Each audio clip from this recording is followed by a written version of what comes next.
My name is Mike Hestrin. I'm the Riverside County District Attorney. My job is to seek justice on behalf of the people of Riverside County, protect the public, and reach out to all our communities and build strong and solid relationships.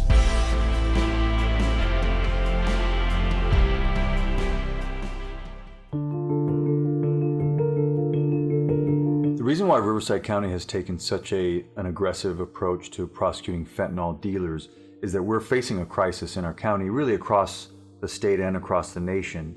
But in Riverside County alone, in the last 5 years, we've had an 800% increase in the number of fentanyl-related deaths. We call them fentanyl poisonings. But in 2020, we had 227 fentanyl-related deaths. For 2021, we're on pace to have between 500 and 600. So over the last 5 years, the number of deaths have essentially doubled every year. We have to push back on this. It has to stop somewhere, or it's going to keep spiraling out of control.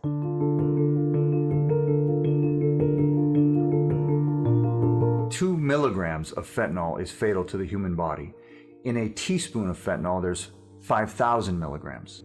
An overdose, when you think about a classic overdose, somebody takes heroin, for example. They take heroin, they build up a tolerance to the heroin, and over time they have to take more and more of it.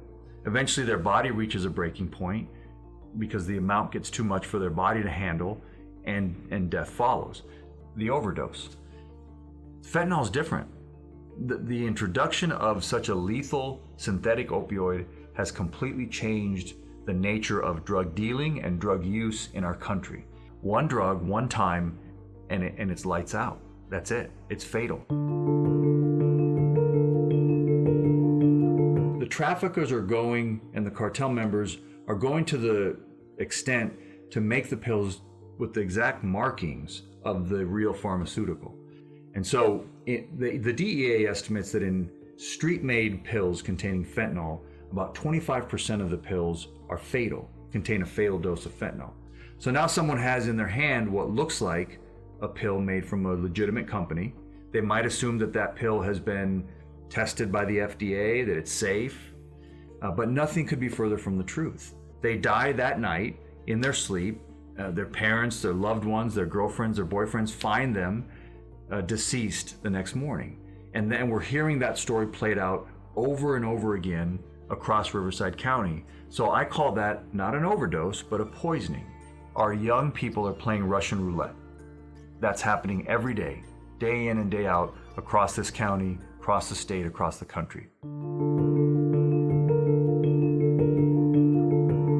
Somebody who has specific knowledge that fentanyl is this lethal and this fatal, and then they go ahead and they still continue to deal drugs or furnish drugs to human beings that they know are fatal, and then someone dies. They disregard that danger and they go ahead and furnish this lethal poison to a human being, resulting in death.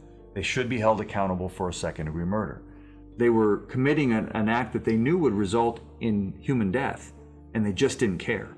And so that has to be held accountable to a higher level, and that's precisely what we're doing.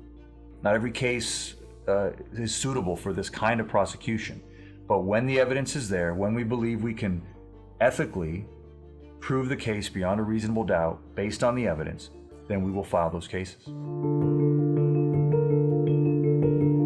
We're very united in this county among law enforcement. And so the Sheriff's Department has taken a very active role in investigating fentanyl-related deaths. We're hoping that as we continue to roll this out, we're hoping that more and more municipal police agencies will also make this a priority. And the very first step, and a step that we have to take, is to enact some kind of admonishment legislation that makes it clear to drug dealers, if you do this, you're going to kill people, and you need to know that. And so that's a good first step that we should work on. We're doing everything we can, but we can't do it alone. We need the public's help. We need parents' help, and not just parents, but anyone who's important in the life of children. Young people, teenagers, even young adults in their 20s.